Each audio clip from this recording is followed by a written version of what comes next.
আমাদের আজকে মহিষরাডি থেকে আমরা শুরু করেছিলাম, মহিষরাডি হয়ে বেকো হয়ে খাড়াই, তারপরে আমরা রাঙ্গনি যাব।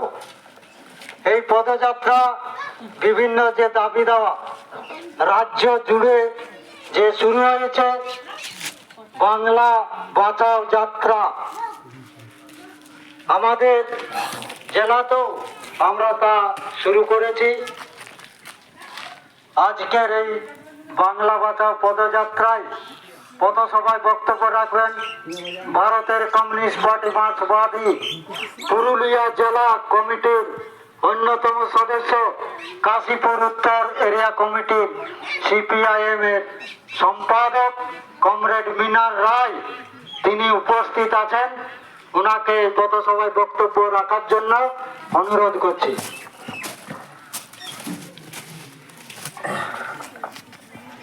বন্ধুগণ, মা ও বোনেরা, খাড়াই গ্রামবাসী বৃন্দ, আপনারা শুনলেন যে আমাদের আজকের কর্মসূচি এবং আমাদের দাবি বাংলা বাঁচাও, তার সাথে সাথে পুরুলিয়া বাঁচাও। গত 27 তারিখ থেকে কুচবিহার থেকে বাংলা বাঁচাও পদযাত্রা শুরু হয়েছে। কুচবিহার, মালদা, মুর্শিদাবাদ, এই সমস্ত দিনাজপুর, এই সমস্ত জেলাগুলো হয়ে বর্ধমানের একাংশ, হুগলি, এই সমস্ত জেলাগুলো হয়ে যা শেষ হবে উত্তর 24 পরগনার কামারহাটিতে 17 তারিখ শেষ হবে। তারই সঙ্গে সঙ্গতি রেখে পশ্চিমবঙ্গের আর অন্যান্য সমস্ত জেলায় জেলা বাঁচাও কর্মসূচি হচ্ছে। তারই প্রেক্ষিতে আমাদের জেলায় এই আজকে 10 তারিখ থেকে আগামী 14 তারিখ পর্যন্ত 10, 11, 12, 13, 14, 5 দিন গোটা জেলা ব্যাপী অসংখ্য হাজার মিছিল হবে, যা বিভিন্ন গ্রাম শহর পরিক্রমা করবে। এবং 14 তারিখে যা আমাদের এখানে যা হবে, 14 তারিখে বলছি, তো আমাদের এখানে সোনাতলিতে 14 তারিখ সমাবেশের মধ্য দিয়ে এই 10 থেকে 14 কাশীপুর বিধানসভা এলাকায়, কাশীপুর থানা এলাকায় যা শেষ হবে। এখন এই হওয়ার আগে আমি দুটো কথা বলে নিই। আপনারা এই এলাকায় খাড়াইয়ে যারা গ্রামে থাকেন, গ্রামবাসী বৃন্দ, তারা আমাদের এক চিরাচরিত সিপিআইএম এর বামপন্থীদের লাল ঝান্ডার খাড়াই একটা দুর্গ। খাড়াইয়ে সব সময় আপনারা সমর্থন করেছেন, সিপিআইএম কে আশীর্বাদ করেছেন। সিপিআইএম বিভিন্ন ভোটে এই খাড়াই নির্বাচনে জয়ী হয়েছে। কোনো প্রশ্ন করেন কেন বন্য? কারণ আমাদের সিপিএম জিতেছে, পালানি সিপিএম তুই তো প্রচার করতেছিস। চুরি করেছিল তাই জন্য খাড়াইয়ে, মারধর করেছিল তাই জন্য খাড়াইয়ে পঞ্চায়েত জিতেছিল বিনা প্রতিদ্বন্দ্বিতা। 2023-এ আপনারা আবারও আমাদেরকে নির্বাচন করেছিলেন। আমরা বলছি এইটাই, আপনারা আশীর্বাদ করেছেন, কিন্তু দুর্ভাগ্যের বিষয় হলো এটা সত্যি, এটা দুঃখের। আমরা আপনারা যাকে সমর্থন করলেন, আপনাদের মতামত নিয়ে, আপনাদের এলাকার মানুষের মতামত নিয়ে আমাদের পার্টির সদস্য নয়, যেহেতু এই এলাকার মানুষের একটা মতামত ছিল একে দাঁড় করান। আপনাদের অনেক মানুষের সঙ্গে কথা বলে এরকম অনেকগুলো জায়গা আমরা ঘাড়াইয়ে করে আপনাদের অনেকের সাথে বসে যাকে দাঁড় করিয়েছিলাম আমরা, তারা আমার সিপিআইএম দলের কোন সদস্য ছিল না। এই এলাকার বহু মানুষের অনুরোধে, বহু মানুষের কথায় তাকে দাঁড় করিয়েছিলাম, কিন্তু তিনি কখনোই আমাদের, ওই মহিলা, তিনি কখনো আমাদের পার্টির সদস্য ছিলেন না। আপনারা আশীর্বাদ করছেন, জিতেছেন। এবং এই খালাই সংসদ থেকে দুজন জিতেছিল, আরেকজন রঘুরী, আমি নাম বলছি না, নাম বললেও দিন খারাপ যাবে, আপনারও যাবে, আমারও খারাপ যাবে।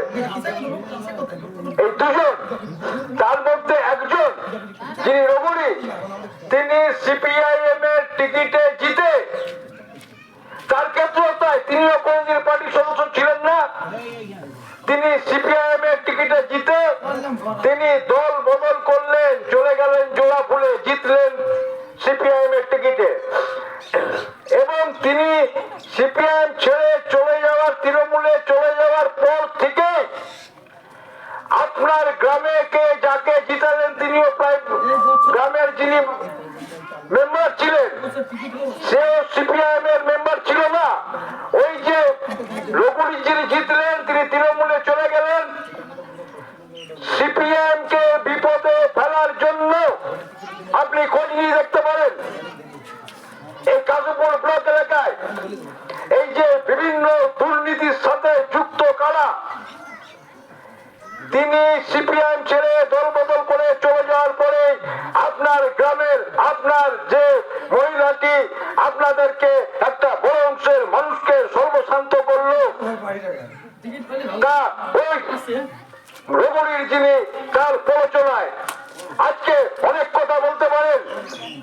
তার প্ররোচনায় যেদিন তিনি তৃণমূল, আমাদের ছেড়ে তৃণমূলে চলে গেলেন, সেদিন একটা সাংবাদিকরা প্রশ্ন করেছিলেন, আনন্দবাজার থেকে শুরু করে অনেক সাংবাদিক আমাকে প্রশ্ন করেছিলেন, আমি উত্তর দিয়েছিলাম এটাই, রঘুরীর যিনি দেহত্যাগ করে অন্য জায়গায় গেলেন, আপনাদের যে মহিলাটি, তিনি মানুষকে প্রতারণা করে, তিনি কিছু মানুষকে সর্বশান্ত করে রাস্তায় নামিয়ে দিলেন।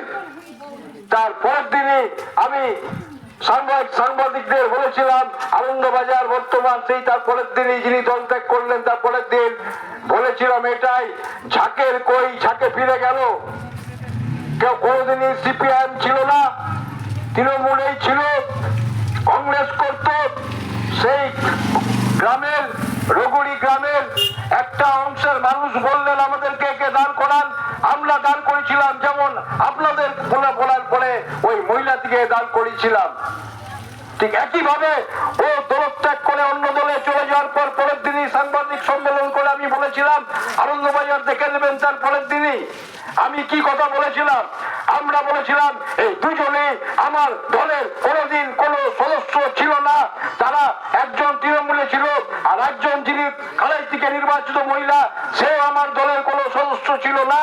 এই দুজনের প্ররোচনায় এই রঘুরীর সময় গোটা কাশীপুর ব্লক এলাকায় এক মাইক্রো ফিন্যান্সের নাম করে বহু সাধারণ গরিব মানুষকে তারা বঞ্চিত করেছেন।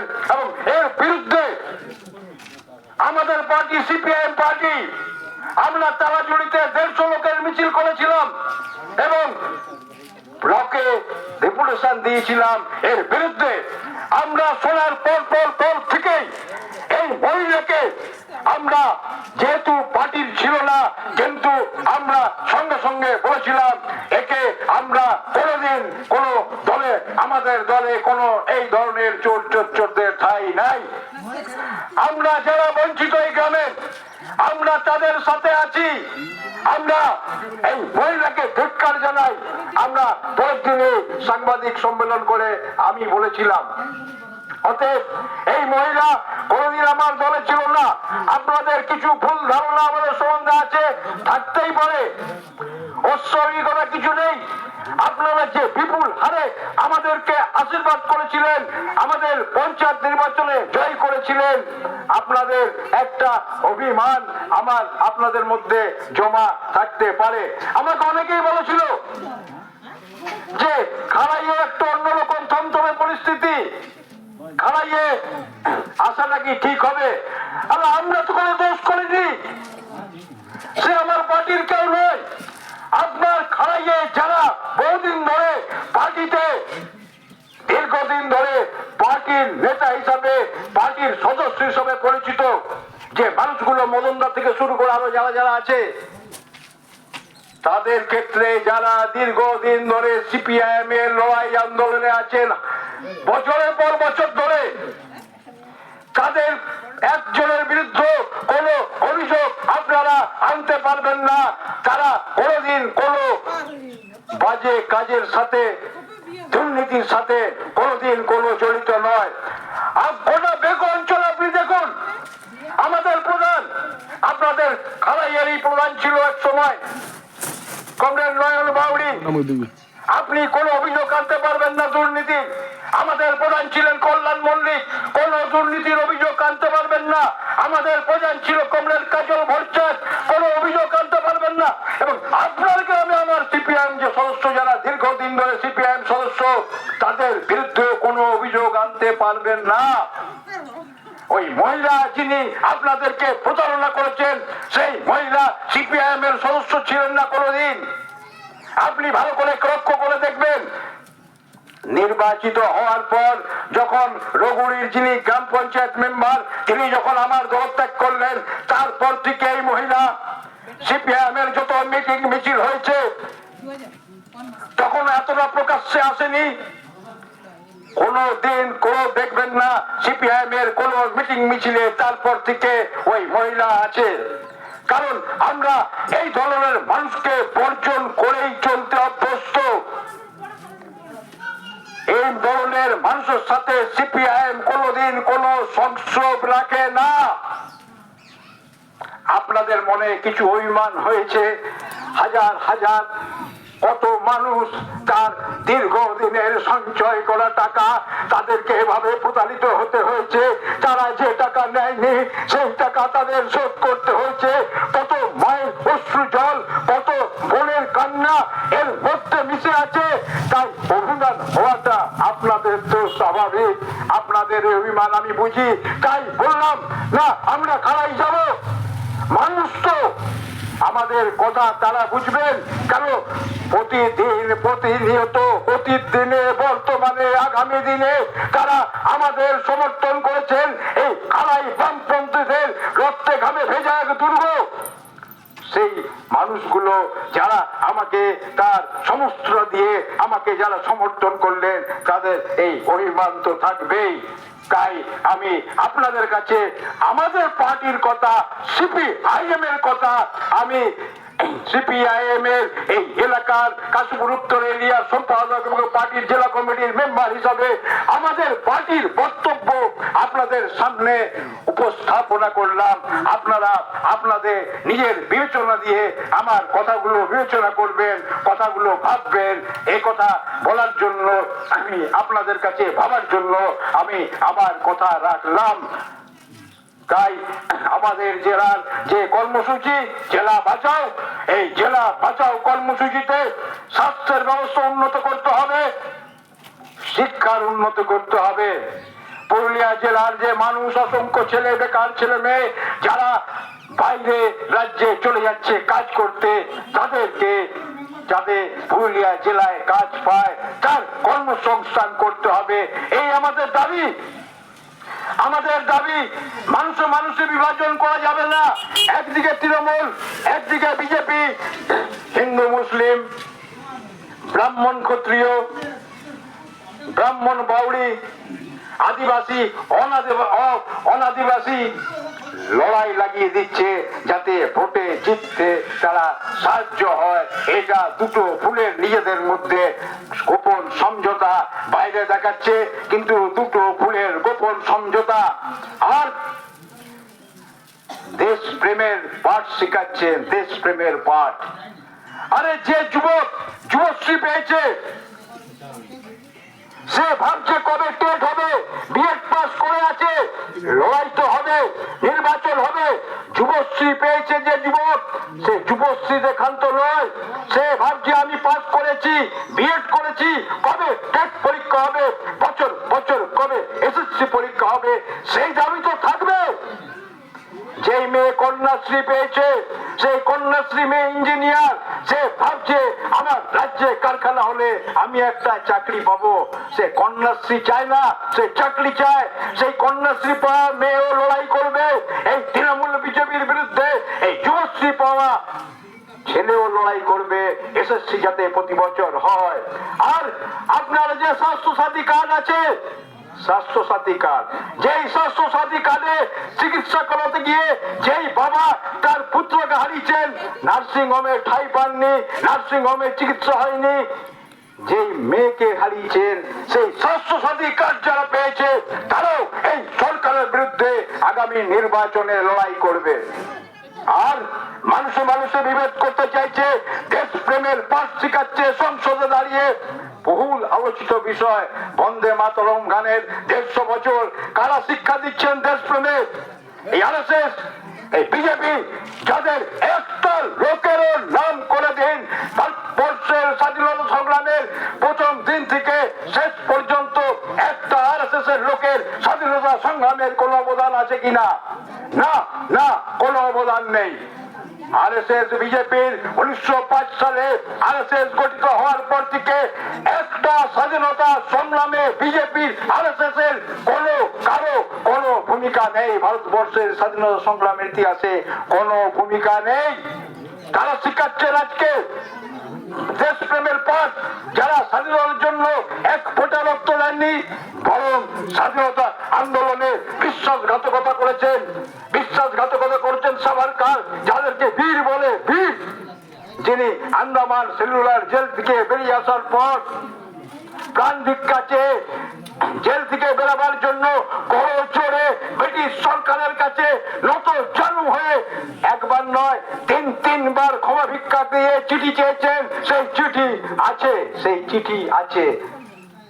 যারা স্বাধীনতার দিনে 47-এর 15ই আগস্টের অর্থাৎ 14ই আগস্টের মধ্যরাত্রে স্বাধীনতার পতাকা, ভারতবর্ষের ত্রিবর্ণ রঞ্জিত পতাকা, কোন আরএসএস এর নেতা কর্মীর বাড়িতে কোন ত্রিবর্ণ রঞ্জিত পতাকা ওড়েনি।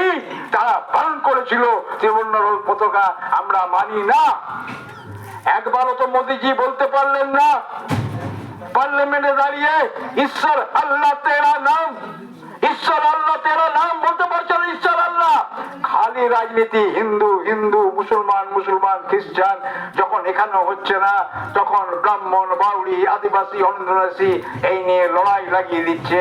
অতএব এই দুটো ফুলের বিরুদ্ধে আগামী নির্বাচনে সমস্ত বিষয়টাকে মাথায় রেখে আগামী নির্বাচনে আপনারা ভাববেন, আপনারা যাকে সঠিক মনে করবেন তাকে ভোট দিবেন। আমরা সিপিআইএম এর পক্ষ থেকে এই কথা বললাম। আবারও বলি, আপনাদের হাজারো অভিমান বুকে আছে, সেই অভিমান আপনারা নিশ্চয়ই থাকবে, কিন্তু আপনারাও বিষয়টা আমি যা বললাম তা বিবেচনার মধ্যে রেখে আপনারাও আগামী দিনে ঠিক করবেন আপনারা কোন পথে হাঁটবেন।